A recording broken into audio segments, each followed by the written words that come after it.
Jean-Philippe Vardon. Bon, première chose très simple, on avait vu cette affiche donc collée dès le 27 mai au lendemain des Européennes où vous apparaissiez entre Jordan Bardella et Marine Le Pen avec Nice premier, le Rassemblement National premier parti de Nice. Bon, ça veut dire ce que ça veut dire, cette candidature n'est pas une surprise.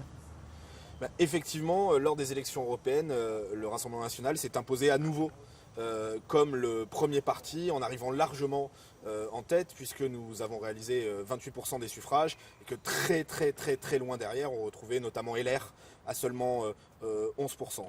Donc nous sommes aujourd'hui le premier parti de Nice et ça signifie que nous avons des responsabilités devant les Niçois qui nous ont fait confiance à travers tous les scrutins qui se sont suivis. Et aujourd'hui, oui, effectivement, nous sommes le premier parti de Nice et il faut s'occuper de cette ville qui va bien mal. Alors deux choses.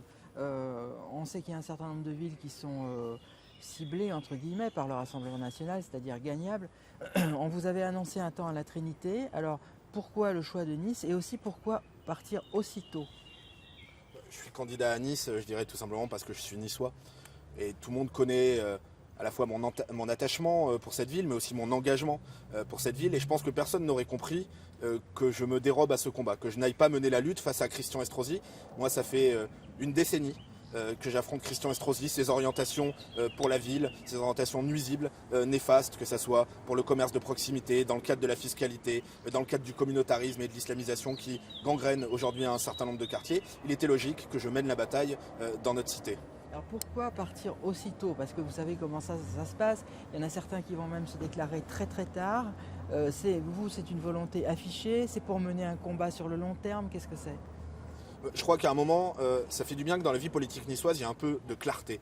Aujourd'hui, on ne sait plus tellement qui est quoi, qui fait quoi. Eh bien oui, le Rassemblement National a un candidat, le Rassemblement National aura une liste qui sera une liste de rassemblement, une liste d'ouverture, aussi ouverte vers la société civile, vers d'autres formations politiques qui viendront nous soutenir. Mais il est évident qu'aujourd'hui, je crois que les Niçois ont besoin qu'on parle un peu clair, qu'on parle un peu ferme dans cette campagne où on ne sait plus exactement qui fait quoi et qui est qui. 2014, Marie-Christine Arnautu, 16% à peu près au premier tour. Comment faire mieux? Aujourd'hui, je crois que nous sommes dans une dynamique électorale qui va nous permettre de rassembler largement les Niçois.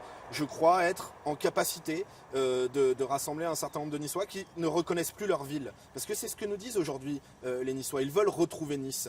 Les Niçois ne reconnaissent plus leur ville, que ce soit sur le plan culturel, sur le plan architectural. Ils voient une ville qui, quelque part, est en train de leur échapper parce que je crois que Christian Estrosi a perdu pied. Christian Estrosi veut que Nice devienne une métropole comme une autre. Eh bien, moi, je veux que Nice devienne Nice. Est-ce que vous avez l'impression également qu'il y a un contexte local compliqué, que là aussi les gens ne comprennent plus forcément? Mais il est évident qu'aujourd'hui on voit quelque part ce marécage de la politique niçoise dans lequel les Niçois ne peuvent plus se retrouver. On voit un Christian Estrosi qui évidemment virevolte de l'un à l'autre en permanence, mais même un Éric Ciotti qui dès le lendemain de cette défaite historique, il est vrai, des Républicains, on appelait à Xavier Bertrand. Éric Ciotti qu'on nous présente comme l'aile droite de LR qui en appelle à Xavier Bertrand, très centriste, hein, vous savez.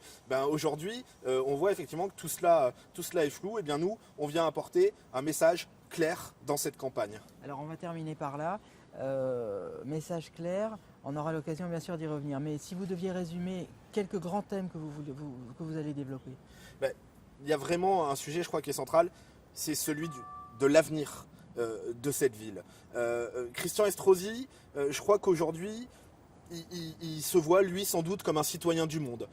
Moi, je reste un Niçois enraciné. Et je crois que l'avenir de Nice, il doit être dans cette direction-là. Bien sûr, il faut avancer, bien sûr, il faut se projeter, mais tout en restant fidèle à nos traditions. Et je crois que c'est là l'enjeu central. On voit petit à petit cette ville qui perd son âme, qui perd ses racines, avec ce développement à outrance, la bétonisation de la plaine du Var, qui est un non-sens écologique, mais aussi économique, l'urbanisme à outrance au sein de notre cité, et puis avec tout ce que ça entraîne, une fiscalité qui explose, une insécurité qui explose, eh bien tout cela, ce sera évidemment les sujets que nous mettrons au centre de cette campagne pour encore une fois que Nice redevienne Nice.